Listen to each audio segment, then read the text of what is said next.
Okay, everyone, this is your advisor, Mr. Sup. A few things to go through with you. Hopefully, you've seen the dress code videos and the food videos. I am going to touch on a few things in the food videos. I got a message that there is a breakfast meal that is available for purchase at the time of check-in for $10. Let me know if you're interested in that. I'm not sure what that is. The only thing I heard about it is it was $10 and we had to buy it at check-in. Um, the lunch meal, let me scroll down to that.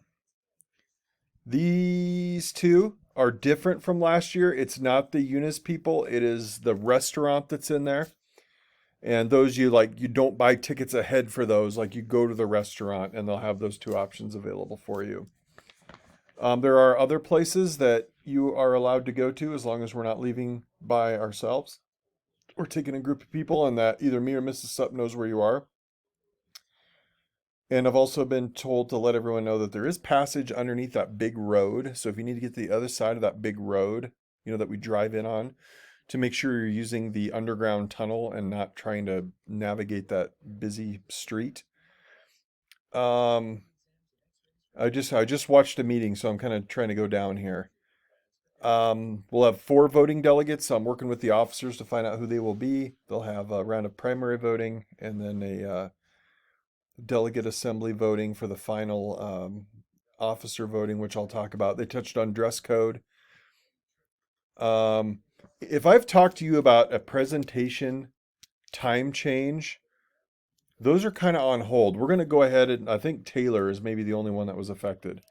But I don't know if they're going to let us change times this year.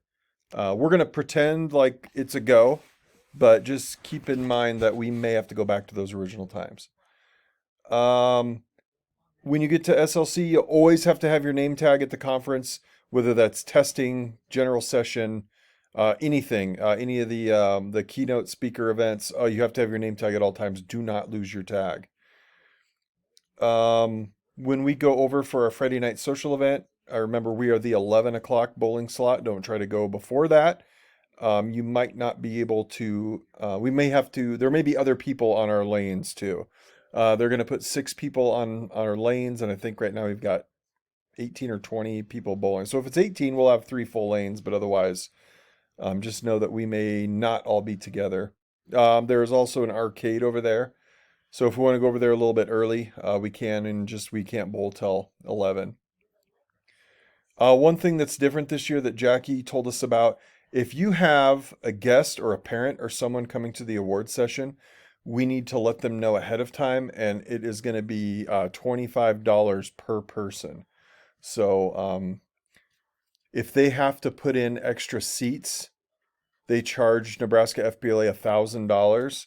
So they need a list of people, and everyone has to have a name tag.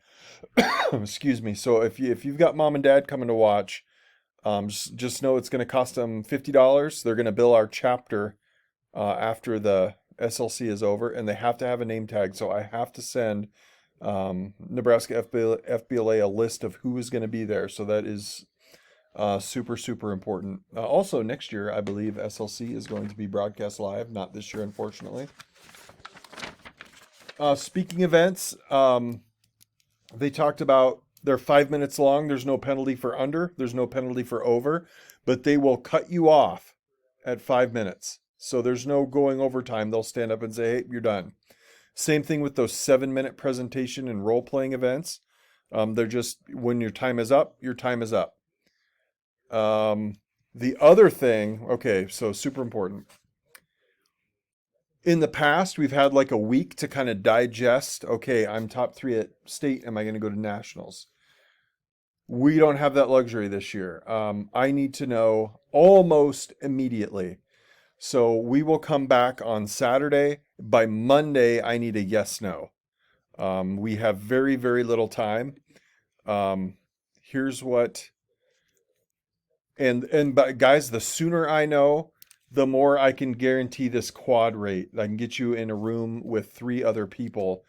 Because if we get stuck with a room of 3, we go from 407.50 for our rooms to 543.33, and there's nothing we can do about that. So the sooner I know, which I'm going to set a deadline of Monday, the Monday we come back from conference. So we'll get back on Saturday. You have Sunday night, Saturday night, Sunday night, talk to your folks. There will be some financial fundraising commitments from you. The officers this year have done a great job of fundraising, but we are still going to ask for some type of commitment from you to go on this trip.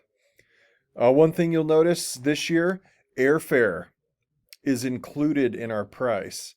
So that's different. I don't have to worry about booking flights, but they are $625 a person. So here is everything that it would be $1192.50 per person based on a quad occupancy. Obviously, that would go up a little bit if we get triples. Now, here's the good news. You are not responsible for $1192.50 a person.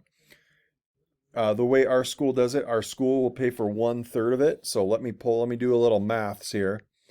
$1192.50 divided by 3. So it's $397.50. The school's going to pay $397.50. Boone Central FBLA is responsible for $397.50, and you are responsible for $397.50. Now, we probably will have some chapter funds to cut down some of your responsibility. I think we should have plenty to cover the chapter's responsibility, but I want to make sure that we get as much of yours knocked down too, and we'll probably dip into some of our chapter funds for that. There are a few other options. There is an FBLA night at Universal Studios. This is completely separate from that money I just showed you. This would be something you purchase. So this would be $125, and you can go from 5 to 11 at Universal Studios. There's also a $25 SeaWorld thing, but there is also if I can find this, there is a SeaWorld night. So Nebraska FBLA on June 28th will be at SeaWorld all day. So that would be an extra SeaWorld excursion.